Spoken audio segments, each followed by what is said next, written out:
kalau Israel lawan Iran berarti akan ada perang dunia ketiga, dan insya Allah tidak akan terjadi lah, paling yo cilik-cilian lah gitu ya. Mereka tidak tahu Pakistan juga punya kekuatan nuklir dan senjata yang luar biasa. Engko wong Islam bingung nek ono perang Israel lawan Iran, soalnya nek Israel lawan Iran, Arab Saudi mesti belani Israel lah. Wong Islam Indonesia lah bingung toh. Wah, iki piye iki? Malah mongko kene benci Yahudi kaya yo. Wah, wong Islam Indonesia benci Yahudi, aku ya kondo rasa benci Yahudi to. Rasa benci sapa-sapa to. Apa wae aja kok benci, wis apa wae aja kok benci, wis tresno wae lah wis ta. Tenan doleki apike. Kita ini kan mengalami ironi luar biasa ya. Agama-agama di muka bumi ini kok malah menjadi sumber konflik ya Roma ya. Jadi saya itu kadang-kadang terus capek ngomong agama, jadi saya mundur 2 langkah. Piye nek cara kira-kira upama ora ana agama ngono wani ora ya dhewe hidup damai iso apa ora ya gitu ya. Jadi saya berpikirnya gini. Tuhan kan bikin Big Bang dulu. Tuhan bikin pancaran cahaya. Kalau dalam tasawuf disebut Nur Muhammad.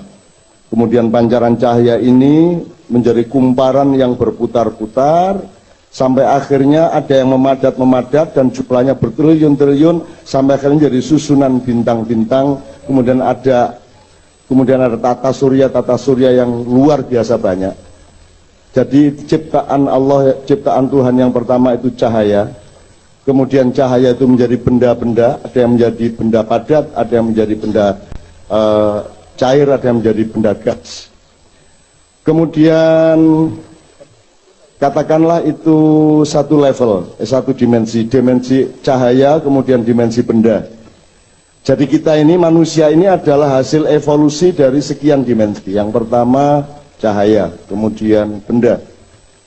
Jadi kita ini sebenarnya kan tidak lebih dari kikil, batu, tanah liat, dan seterusnya. Tetapi ada evolusi dari benda itu, yaitu pertama dia benda, cahaya dulu, kemudian menggumpal jadi benda.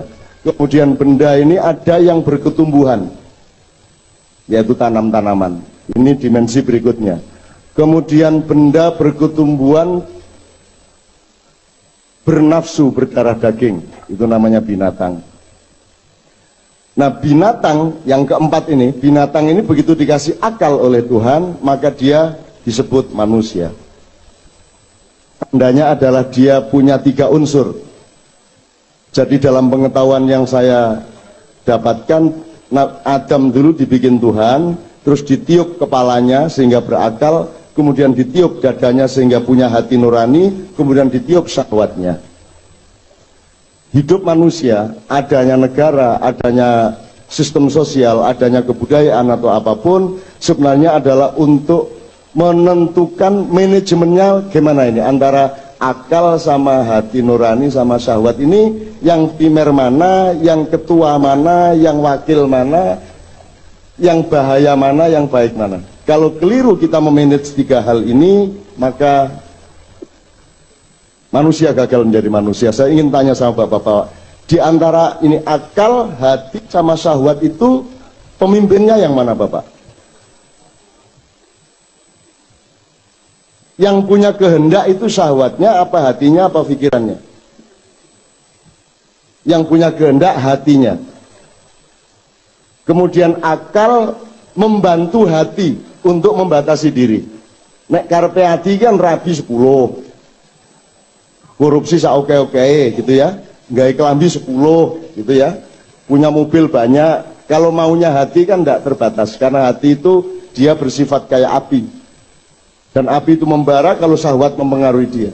Jadi antara akal, pikiran, hati itu ada sistem kontrol.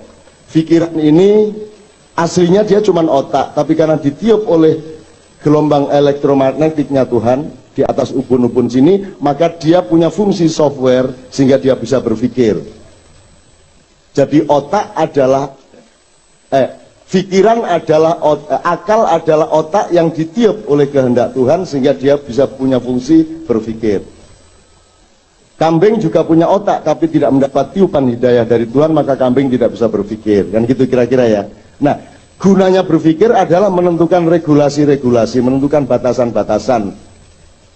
Kalau jadi manusia diberi kebebasan, tujuannya adalah untuk memahami batasannya. Kalau orang tidak mengerti batasnya, dia akan hancur dengan sendirinya. Maka akal gunanya adalah untuk menemani hati supaya hatinya punya batasan. Nek karpe ki yo bar dadi gubernur apa bupati ki yo, nek iso yo pindo, nek bar pindo yo bojone, bar bojone yo besane, bar besane yo ponakane, pokoknya terus lah. Dia caranya orang 2014 iki partai yang berkuasa harus naik dari 7,5% konstituennya. Kalau sampai tidak naik dari 7,5%, insya Allah pemilu diusahakan untuk batal. Nah, supaya naik, maka partai-partai oposisi, partai yang besar, yang lain, terutama PDIP sama Golkar, harus dicari tokoh-tokohnya yang punya masalah dan dicoba dilaporkan ke KPK untuk diseret ke dalam penjara. Jadi akan ada TOTO, target-target operasi yang sangat besar-besaran dari sekarang sampai Maret yang akan datang. Tokoh-tokoh yang Anda kagumi tiap hari di televisi, di koran-koran, mereka adalah juga target-target operasi. Tujuannya adalah supaya dua pesaing ini tidak bisa apa-apa sehingga yang berkuasa ini bisa naik konstituennya. Itu semua adalah syahwat, yaitu ketika pikiran tidak mampu menemani hatinya sehingga syahwatnya yang akhirnya berkuasa atas hatinya. Saya nggak akan panjang lebar berceramah mengenai ini, pokoknya intinya itu saya tanya sama sampean, menurut sampean politik kita sekarang itu yang mimpin ininya apa ininya? Ngono ya, gampangane lah. Ngono lah wis. Bangane ilmiah wis. Syahwat itu tidak hanya seks, syahwat itu segala sesuatu yang tidak proporsional. Segala sesuatu yang berlebihan, segala sesuatu yang seperti api sifatnya, bukan seperti air, bukan seperti benda padat. Karena kalau api itu tidak ada ukurannya. Sebatang korek api saya bakarkan ke karpet ini, seluruh karpet terbakar, seluruh panggung terbakar, seluruh gereja terbakar, selanjutnya seluruh Semarang terbakar, bisa jadi seluruh pulau Jawa terbakar, dan berarti seluruh dunia bisa terbakar hanya oleh sebatang korek api. Itulah sifatnya hati, apalagi kalau dipengaruhi oleh syahwat. Menurut sampean Indonesia sekarang dipimpin oleh nurani apa oleh akal sehat apa oleh syahwat? Ah, jelas ya. Jadi nek digambar iku ndase iki syahwat. Sing pinter ngelukis sesuk dilukis ya. Syahwat itu syahwat itu keserakahan, Pak. Keserakahan, orang yang tidak tahu batas gitu ya. Maka pikiran ini kan urusannya regulasi, urusannya memahami batasan-batasan. Ilmu pengetahuan gunanya adalah supaya manusia mengerti empan papannya, kan begitu. Nah, Bapak sekalian, setelah benda berketumbuhan, benda bernafsu yaitu hewan dan berdarah daging, baru kemudian menjadi manusia.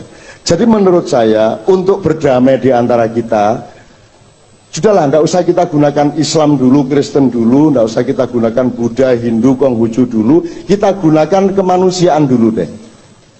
Kalau Anda itu manusia, mosok sih Anda akan nyakitin orang? Anda cukup punya nurani saja dengan akal sehat. Mosok kue harap ngelarani wong, mosok kue harap nyolong, mosok kue harap mateni wong. Kalau manusia lulus jadi manusia, insya Allah meskipun dia tidak beragama, insya Allah kok damai satu sama lain. Kalau manusia benar-benar manusia dengan manajemen yang bagus antara pikiran dan hati nuraninya untuk mengatasi syahwatnya, insya Allah manusia bisa berdamai. Jadi karep kuki dadi wong sik ngono lho. Lagi sinau agama. Lagi wong wae durung ya. Lho nek wong ki ora nglarani wong, nek wong ki ora ngonek-ngonekke wong, nek wong ki ora tidak merendahkan orang, tidak membunuh orang, tidak membenci orang, kan begitu. Jadi cukup jadi manusia saja, asal kita lulus jadi manusia wis lumayan. Terus saiki iki justru mergo wong duwe agama njur dadi dudu menungso. Kok iso lho nduding kowe kafir lho. Cak Nur Kholis Majid ketika mau meninggal, Pak, itu didatangi oleh dua orang tokoh agama. Cak Nur ini menurut dokter sampean itu tinggal 1 minggu usianya sampean. Karena banyak dosa sampean itu. Tobat mulai sekarang. Lu wong arep mati lho, kok nek ngono. Iso kowe kancamu ning rumah sakit jare dokter kira-kira iki dari seminggu iki wis parah iki wis ra iso apa-apa njur kowe kondo. Dik wis tenang wae ora apa-apa kuwi garis seminggu ning wis pokoke saiki sing tobat lah saiki ya ngono. Entuk ngomong ngono kuwi. Entuk wong picek kok ora ni kowe kok picek ngopo to? Ana wong jingklang sikile pincang cang nang dicang ngono kuwi. Entuk ngono kuwi. Ana wong merongos terus halo merongos ngono entuk. Entuk. Cukup jadi manusia. Kita tidak akan menyakiti orang, itu maksud saya. Jadi mungkin saya mundur 2 langkah. Katakanlah Anda bukan orang Islam, katakanlah Anda bukan orang Kristen, katakanlah Anda orang yang tidak beragama. Asalkan Anda manusia, insya Allah pasti damai. Manusia tidak suka bermusuhan. Gitu loh. Saya tidak mau punya musuh, sama sekali tidak mau saya. Dan soalnya kalau terpaksa musuhan ya jomeng cangkem. Nek jan musuhan lah ya paten-patenan, musuhan kok tanggung. Saiki musuhane mung ning masjid nyacat. Ning pengajian ngonek-ngonekke wong mencangkem. Nek musuhan ya paten-patenan, musuhan ora paten-patenan. Ngono lho nek karepku. Lah nek ora aja musuhan, ayo kekancan. Maka saya kekancan sama Romo-romo sejak dulu. Sama pendeta-pendeta lho, aku ya Romo Mangun tuh pakai peci dan aku guyon. Romo Mangun wis nganggo peci mbok wis sembahyang subuh ngono aku. Asem ya Indonesia gitu kan dia. Loh, guyon dengan batas-batas tertentu gitu loh. Karena saya hampir tiap hari di gerejanya Romo Mangun pada waktu itu tanpa saya kehilangan Islam saya. Dan Romo Mangun juga tidak peduli saya Muslim. Yang penting sebagai manusia output saya baik, dan dia sebagai manusia outputnya baik kepada saya. Maka orang Islam jangan menyembah sembahyang, jangan menyembah ibadah. Ibadah itu bukan tujuan, ibadah. Lah saiki kleru saiki sing dipamerke. Wah, kayak wong alim kayak lho, engko sik. Kayak pas ditangkep kayak pas tahlilan ya Yohan kayak. Jadi ibadah itu ke gereja itu kan nyirami jiwa ya Romo ya. Ben wah apik kan gitu lah. Wohe kuwi dudu ibadah kuwi, wohe kuwi kelakuan apik, amal soleh atau dharma. Dharma kepada manusia lain itulah buah dari kehidupan. Supaya berbuah subur dan dinikmati semua orang, maka orang beribadah. Karena ibadah itu menyirami jiwamu, menyirami pikiranmu supaya sehat, menyirami hatimu supaya lembut dan penuh cinta. Itulah gunanya ibadah. Bukan ibadah adalah identitas. Ah, iki wis susah iki. Wong Islam ini begitu di wong Islam gelar 5. Haji sapa? Lu nek dijangkepi kan kuwi begitu sholat untuk gelar musolli. Begitu zakat, begitu berzakat untuk gelar muzaki. Lunga kaji, haji. Terus syahadat, syahid. Jadi setiap orang Islam mau jenenge Sutarno, kuwi jenenge syahid, musolli, muzaki, soem, haji. Lu 5 gelare. Gitu, Bapak sekalian. Ini waktunya tidak banyak, tapi inti yang saya omongkan adalah saya kemana-mana tiap hari ya. Tadi malam kita di Sukoharjo juga ngomongnya kayak gitu. Wis to dadi menungso sik, sinau sik, duwe ati dhisik, duwe toleransi sik. Engko agama ning nek kowe ngopo kowe beragama ning dadi menungso wing durung, kowe iki tamat SD we durung kok ndadak kuliah. Gitu loh, maksud saya mbok jadi manusia dulu, lagi wong we durung, ibarat lukisan elek we durung, apa meneh apik gitu loh. Jadi Bapak sekalian mohon maaf saya tidak akan ngomong mengenai Islam itu gimana, Kristen bagaimana, tapi manusia kita, karena setahu saya agama itu sebenarnya memanusiakan manusia. Anda menjadi orang Islam supaya kemanusiaan Anda betul-betul sebagaimana yang Tuhan maksudkan dulu sebagai manusia. Nah, jadi poin saya pada malam hari ini adalah mengandalkan kemanusiaan untuk mencapai perdamaian. Dan secara kebudayaan saya kok tidak pernah melihat bahwa Indonesia itu suka bertengkar tuh dari dulu. Kemarin kita ke gereja Ganjuran, itu gereja tertua di Jogja ya Romo ya, dan tidak pernah ada satupun kasus di mana orang Ganjuran Muslim dan Katolik bertengkar. Oh, malah nek Natal yo diewangi, nek riyo yo diewangi, yo motivasine dhewe-dhewe. Ana sing pengen wae panganan enak ngewangi yo ana kuwi. Gitu. Di Jombang, di tempat saya, di gereja Mojowarno itu sudah 80 tahun lebih, dan tidak pernah ada satu kali pun konflik antara orang Islam dengan orang Katolik di Mojowarno, Jombang Selatan. Apa meneh wong Jombang aja meneh kok karo kanca Kristen, wong karo genderuwo ya guyon nek wong Jombang. Gak ono masalah. Dan wong Jombang nggak mungkin fanatik, mereka tidak mungkin mengagumi siapa yang tidak pantas. Gus Dur dadi presiden wae wong Jombang ora gumun kok. Aku Bali iki ora dihormati ning Jombang. Aku merasa terkenal biyen aku ndur bari nang Jombang iki ya apa nun ngene. Wah, Jombang iki wajar. Aku ning yo aja diambung tangan kowe. Nang Jombang di nun ngono kae. Aku sekali saya khutbah di Jombang dan saya tidak mau lagi seumur hidup khutbah di Jombang. Moh jamaah kaya ngono kae.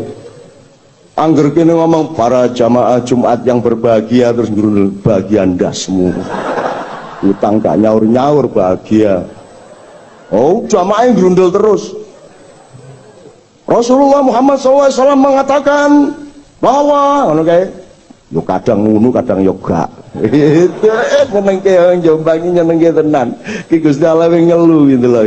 Etan wong Jombang ya Gus Dur dadi presiden nih disiapkan karpet merah di stasiun, karena turun dari stasiun terus dalane diaspal. Tukang becak alah wong pijak mosok ero abang ta ijo ngono iki. Tukang becak niku lho wallah wong Jombang niku masyaallah mulane lahir menungso aneh-aneh. Abu Bakar Basir Jombang, Gombloh Jombang, Gus Dur dhewe Jombang, dan saya mengasuh mereka semua. Aku dhewe sing alim itu loh, aku dhewe sing alus sing penak. Coba Gombloh, Asmuni, sapa meneh? Ponari terkenal tapi pasiennya ndak ada yang orang Jombang. Wong Jombang nggak percaya dapurane Ponari. Ngono arek Jombang. Nyun sewu tak tambah sedikit soal Jombang. Ada caleg, karena musim caleg ini. Wah, gambarin perapatan tukang becak karo ngondeli mesa mesem dapurane. Alah, raine arek-arek ngune nyalek. Wong nek nising nggawa pecut ae. Maksudnya pripun Pak kok ngising lho? Nggih nek nising nggawa pecut niku ketoke ganteng ngoten niku. Lho maksudnya ngising nggawa pecut lah nggih nek nising ten kali nika lho ndodok. Terus mari ngono banyune sir-sir ten bokong nika, terus nggih nek taeke mili terus enten iwak kate notol niku pun nggawa pecut wonge. Ayo. Dadi iwak wae ra entuk notol taine apa meneh duwite. Gitu loh. Itu humor tingkat sangat tinggi dari Jombang. Jadi di antara kita sekarang tinggal di sing gawa pecut kan gitu. Angger ana wong pelit iki berarti sing gawa pecut aja nampu tenan ki dagelan Jombang ki masyaallah, masyaallah. Oke, bismillah. Waktu tidak banyak. Sekarang yang terakhir, ini beliau ini sudah berkolaborasi dan berlatih di Jogja. Sekarang kita akan membawakan gini. Jadi dunia akan berdamai. Insya Allah tidak terjadi peperangan antara Israel melawan Iran. Ya, kalau Israel lawan Iran berarti akan ada perang dunia ketiga. Dan insya Allah tidak akan terjadi lah. Paling yo cilik-cilian lah, gitu ya. Mereka tidak tahu Pakistan juga punya kekuatan nuklir dan senjata yang luar biasa. Engko wong Islam bingung nek ono perang Israel lawan Iran, soalnya nek Israel lawan Iran, Arab Saudi mesti belani Israel lah. Wong Islam Indonesia lah bingung toh. Wah, iki piye iki? Malah mongko kene benci Yahudi kaya yo. Wah, wong Islam Indonesia benci Yahudi, aku ya kondo rasa benci Yahudi to. Rasa benci sapa-sapa to. Apa wae aja kok benci, wis apa wae aja kok benci, wis tresno wae lah wis ta. Tenan doleki apike. Aku nek benci wong Yahudi, Nabi Ibrahim nesuno. Wong ke putune Nabi Ibrahim, angger kowe salat nyebut jenenge mbae. Tahiyat Allahumma barik ala sayyidina Muhammad kama barakta ala Ibrahim. Ngoten nek sembahyang. Terus Ibrahim kok jarik ora seneng putuku. Nyebut jenenge putuku. Apa meneh lenduting niku nek wong Islam ngeten iki saniki mun bertengkar aja meneh Islam musuh Kristen. Saniki nek Islam Kristen wis rada ora populer nek arep kerengan. Sing populer antara Islam kali Islam Romo. Dan niku temane kudu sing desa-desa. kudu misalnya ndudinge piye nek tahiyat ngene pirang derajat ngene iki nasnya beda-beda, dalile beda-beda. Ana sing tahiyat asyhadu alla ilaha illallah, terus begitu asyhadu alla ilallah lagi ngene iki. Waktu at-tahiyat isih meneng. Asyhadu alla illallah. Ngeten. Enten malah sing mulai pertama pun ngeten. Begitu asyhadu alla ilallah ndredeg. Ana sing langsung at-tahiyatu lillah ndredeg terus. Macam-macam.